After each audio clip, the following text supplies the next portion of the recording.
Hi there, it's Kevin with Conroe Games. I've shot a couple of videos now on this new camera we have. We're still trying to figure it out because the focus gets all weird. But this is what we spent the ad revenue from the channel from 2023 from the Conroe Games channel on this new camera. So hopefully I can have more time just to pick this up and point and shoot. And yeah, we'll be able to do some more videos. So I shot a couple of videos on this. I was really rambling on the last video, so I decided not to post it. Have a couple of videos that are on the pipeline that I need to post. We're going to get back in the swing of things in 2024. We're just recovering from the holiday season and balancing the books and getting everything squared away, so I'm organized and ready to start production in 2024. So today we have the unfortunate reality, and this is actually half of it. So man, this camera does not like to focus. You can see in the background there, maybe I'll come down, the mountain. This is all Lorcana. All of it is Lorcana. So I was afraid this was going to happen. In fact, I'm actually surprised that the market is actually absorbing this better than I thought it was going to, because just for a little bit of context here, we got 12 boxes from this distributor. 12. That's a 1-2, so 3 cases of Lorcana Floodborn from the release allocation. And then we had a few, like the second wave that came a couple months later, we got 8 boxes from the distributor. This time around, 150 boxes. Now it's the problem, I'm a little disappointed with my patrons here because many of them told me to put in for as many as possible. So I put in for over like 400 boxes and received 12. And what ends up happening with distributors, those get put on back order, and it's really, really tough to take them off without really taking off distributors because they put them in and they are expecting them to come from the manufacturer eventually. And this particular distributor has a policy that if I don't take these, I get charged 20% restocking fee. So it's a little bit of an issue right now. So I hope that my patrons can come together and actually take this Lorcana, or the reality of it is I just will quit ordering Lorcana. That's just the reality of what I've done with Pokemon, with Yu-Gi-Oh! Is this is kind of the game you have to play, is put in for as much as possible, and then unfortunately you need to take as much as possible if you want to keep those distribution numbers up. So if we want Lorcana to continue to be purchased here, unfortunately, people are gonna have to take cold products as well as hot products. So for everyone that does take boxes of Floodborn, you will get first dibs on the third set. I can't remember what the third set's even called from Lorcana, but that is kind of the reality of it. So there's a lot of starter decks in here. There's a lot of the booster boxes here. I get 150 of those and like 9 cases of starter decks that I have to take. And unfortunately, that's just the reality of where we're going. So I was going to talk about a few other things here on this video. Maybe if I can put this down. I'm still trying to figure out how to work this camera the best. But yeah, all my ums and uhs as I'm trying to get my thought process here. But there have been a little bit of drama going on in the market. Pokemon is crashing. Flesh and Blood is still crashing. Magic the Gathering Sealed is crashing, but there's some interesting things going on with the Magic the Gathering singles market. It seems that everyone is rejecting the sealed products, so the mass box openers, the just the speculators, whatever you want to call the people that typically take the bulk supply of the sealed, and no one is buying standard era products, or even I wouldn't even say standard era, it's just 2023 products, because things like Infinity, Dominator Remastered, Lord of the Rings is still selling pretty good, Doctor Who is still selling pretty good, but even like Warhammer, like those have quit being opened, and now the singles prices of those particular products are starting to go up in price. The one that really stands out is March of Machines. March of Machines is just going incredibly hot right now, with just recently another rare that's pushed over $9. I believe there's like 4 rares in the set that are over $9, and 2 mythics that are over the $15 to $20 mark. And typically that's just the main set. Now I'm talking about the Ragavans and things you can get in the what do they call it? The multiverse slot that you can get in March of Machines. So I'm going to get back to On the Market channel talking about particular ways that. So this is interesting. I think I prefer these bear markets where you have the ability to find little niches and find little arbitrage. One thing that has really worked out, if I can actually get back to it here, now is finally one of my speculations, I don't like to use that word because I think there's a big difference between a speculator and investor, has really paid off, which is now going to be this Vito Thorn of the Dusk Rose, which is approaching $10.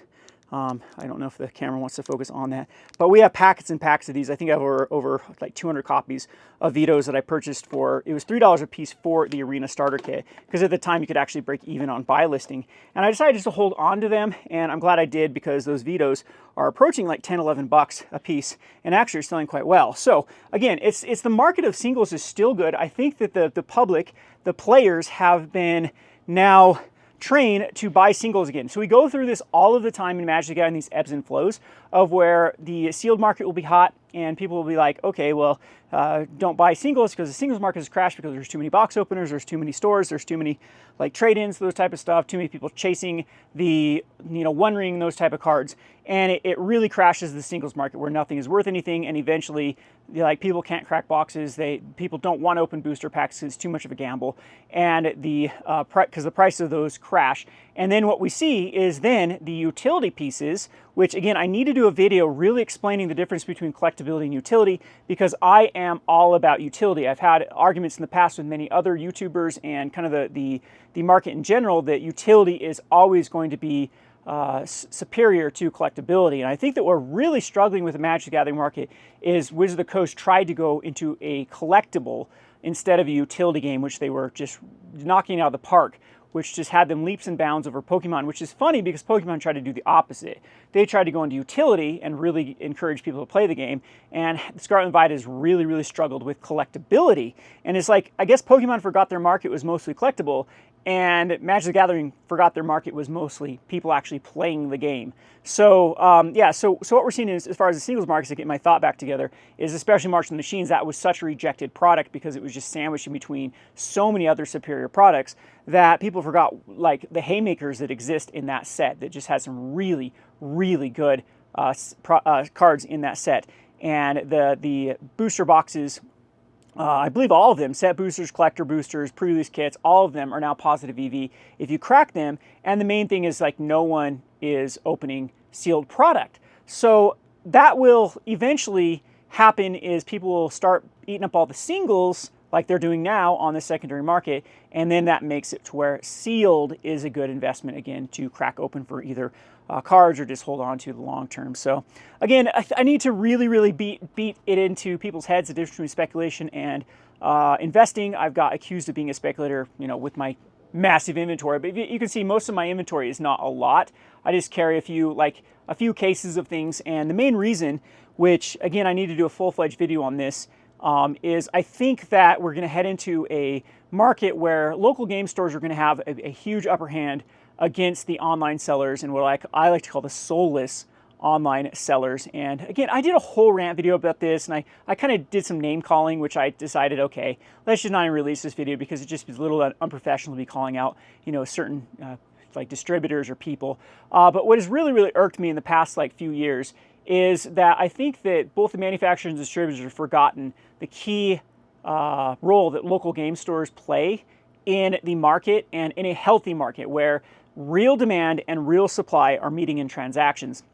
And it's just been frustrating for local game stores because we've been beaten up by distributors prioritizing online sellers and online sellers being able to work off of such insanely low overhead and, in my opinion, a little bit unethical. I don't know if I would say unethical because I don't like to hate the player, hate the game, but even borderline illegal with a lot of their stuff that they're doing with sidestepping import fees. That one is really big right now. I'll have to explain exactly what's going on. One of the other problems with Lorcana at the moment is apparently, and video games have gone through this. I'll get back to it in just a second. So let me finish my thought with this. But also just, there's a lot of things like taxes. Like you don't have to pay a lot of sales tax unless you hit thresholds for online. You can just go through, other services that handle that. And so you never have to even touch that. It's really easy as far as bookkeeping for online sellers just to blow things out. And it's just made it like a miserable environment for local game stores to try to compete. There's a reason like car dealerships or even shoe manufacturers, a lot of those stuff don't sell directly to online sellers. Like usually online sellers have to get it even what we call even like third market, not even secondary market, and the third market where it's gone through like an actual brick and mortar before it gets into the market for the resellers to actually hit. And board games went through this as well, where board games do not go directly on, most of them do not go directly online anymore. So what I've been really frustrating when I hear the distributors that actually prioritize these big online sellers, and what then ends up doing is that ends up killing their local game stores, and it actually ends up killing other purchases that usually go hand in hand, like buying card sleeves, like buying board games, like stuff. And so I'm thinking that distributors are going to have to figure out that maybe this isn't the best route to go to, screwing over your local game stores in prioritizing these online sellers. So again, in my video, I was a little bit rash with like calling out specific YouTubers that I see that have gone this only online route. And again, I give a big pass to people like myself or the Rudies or content creators that do the online, or at least like local game stores that also, like RNG Games does a massive amount online. Well, he has paid to play, in my opinion. That is someone that has actually put a brick and mortar. And at that point, I'd way rather have other local game stores competing with me on the online scene than what I like to call the online soulless online sellers, because I made an analogy in my last video that I didn't publish of like a lake with a lot of fish. And native people in that area, or people that have fished it, realize that you can't overfish it. You can't just, oh wow, there's a lot of fish, they're selling for hot, let's just fish out the lake and be done with it, and then have a dead lake and then move on. And in my opinion, that is kind of what happens with these distributors and these online, like I call the soulless online sellers. They've done it with Lorcana, they've done it with even all these like Flesh and Blood, they've done it with Magic Gathering, Pokemon, is they don't give two craps whether or not they kill the market. So they're just going to buy and sell and FOMO and get the market all hyped up, fish out the lake, and then when the lake is out of fish, they move on to something else. Then they go sell candles, or they go sell auto parts, or they go sell whatever they can do to make a buck, because they don't care about the industry. All they care about is that sale. And again, I don't hate the player, I hate the game.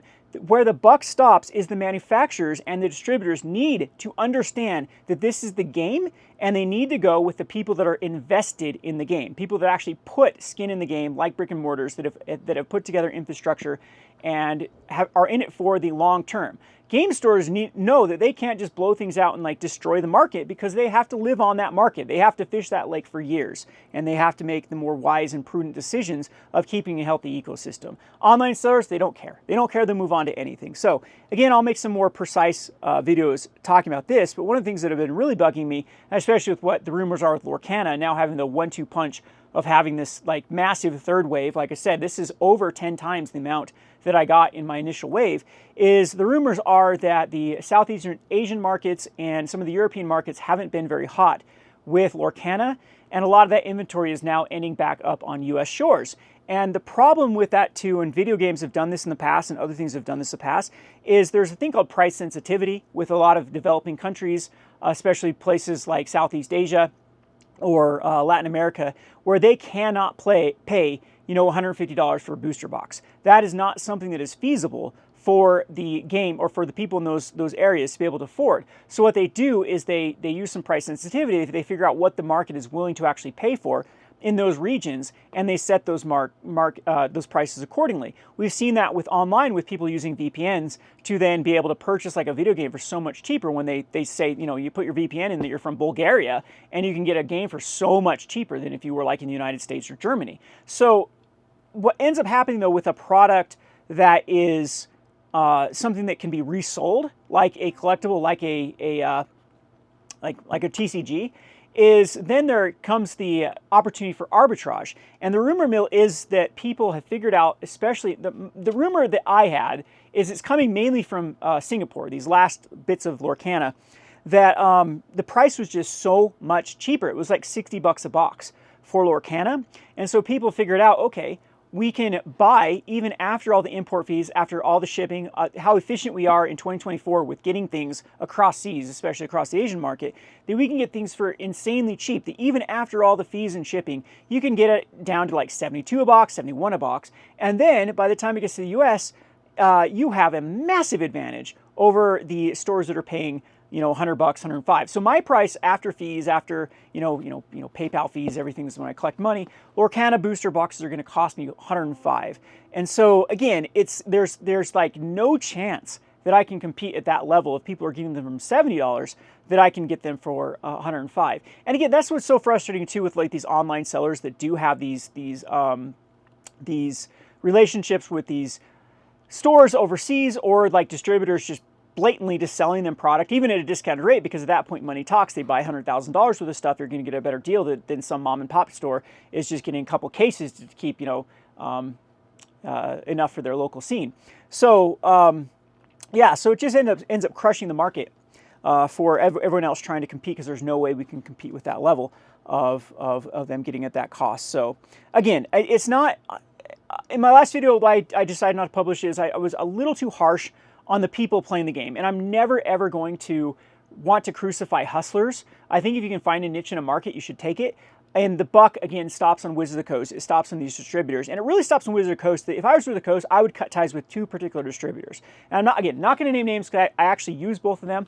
But these are the culprits that we've caught in the past, like starting game stores masquerading as the distributors masquerading as game stores. And now through blatant people on YouTube and other places like Whatnot and stuff saying they use these specific distributors without a local game store, without like basic business license is all they have.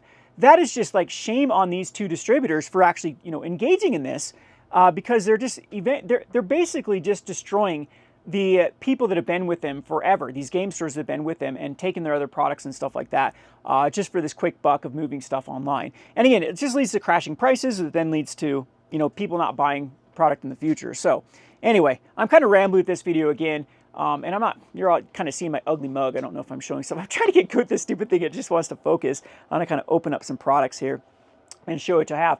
But again, this is half. This is half of Lorcana that I have to go through over, you know, so 150 boxes. Ooh, hopefully there's not a damage there on this box. That's kind of bad. That's kind of bad. There's some damaged stuff. So if you are a patron or not a patron, this is a good time to get into Lorcana at $105 a booster box. I think it's $25 for a set of starters. I need to move through a lot of this. I've got Ravnica Remastered I need to pay for. I've got Karlov Manor, Murders of Karlov Manor needs to be paid for. And it just comes, of course, at the end of the holidays where there's not a lot of cash running around. You guys see I'm really over leveraged with products that I'm just kind of holding on because right now the market is not a good time to try to you know, liquidate a bunch of these Commander products and Pokemon products that from like Sword and Shield era that I know eventually will go up. So I can appreciate everyone's help. Again, I am just going to be clear and kind of upfront with people. The whole reason why I committed to this sort of numbers for Lorcana was because the patrons want them. So I'm holding you guys accountable. If you don't take Lorcana, I'm not going to offer anymore. I'll buy what I can and just move what it's online, I guess, at that point, for you know, hot Lorcana releases, and just order, you know, a lot smaller for pre-orders. So anyway, it is what it is. This is kind of the frustration of owning a local game store. I think that of all the people, all the gears and that turn in this market, I think local game stores have the toughest problem because they're the ones that have to risk the most. They're the ones that have to, you know, come up with the overhead, come up with the money for stuff.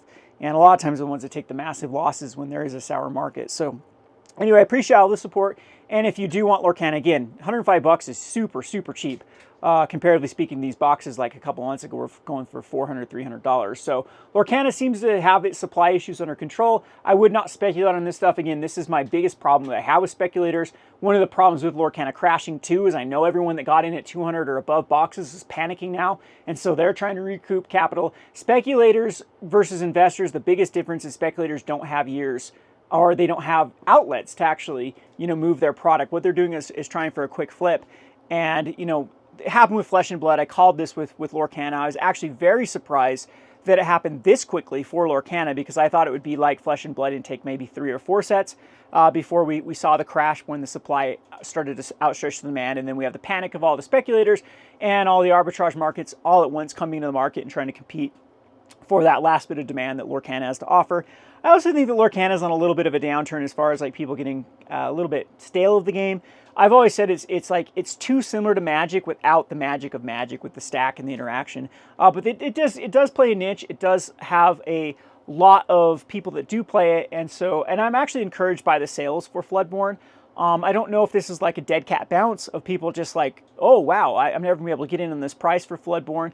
One of the things I also warned about about Lorcana is by Ravensburger, which is notorious for this crap in the past of you know, having an undersupply and then just printing it into the ground with like board games they've done in the past, the villainous line they've done with Disney before and whatnot. So a lot of like warning things about this particular product that I do not enjoy. So again, I'll try to get better with this camera, and maybe we'll just like pick it up and point and shoot. Maybe we'll get a lot of videos with this. We have a draft tonight at Gone Rogue Games. I think we're going to be doing Dominator Remastered again. That's super fun right now with the incredibly cheap prices for Magic the Gathering. You get Dominator Remastered draft booster boxes for $80. Those things were supposed to retail. The MSRP for those were like $235, and you can get them for $80 if you're a patron. And if you draft at Gone Rogue Games, you get it at cost. So we do like I don't know what that comes to, like $7, $10, between 7 and 10 for a draft, and you know, it's pretty crazy right now. So everything is not doom and gloom with a bear market. Again, the people that can survive, the people that can like hold on, the people that can like carve out niches, this can actually be a better time period than the bull markets where everything's hot, and then you get all that, you know, all the competition, all the crypto money, all the everything else that is trying to compete for the same, you know, hot market. So sometimes cold markets are better for that. So hopefully we can navigate this well. I'll try to continue to produce videos and try to get back especially to the Rogue Market video. I still am not a big fan of like playing Standard, Pioneer, Magic. I need to get back to the Rogue Deck Builder channel. I know I've said that a billion times. We'll figure it out. Anyway, got customers coming up. This is Kevin with Gone Rogue Games. Thanks for watching. All right, buttons. What we got? We have breadsticks. We got chicken ranch. I kind of burnt it right there though. Feels bad, man. And we got, I think I should know how to open pizza boxes. Everything I had leftovers thrown on here. And I really burnt this one. So well done. Man, I cannot get this camera to focus. But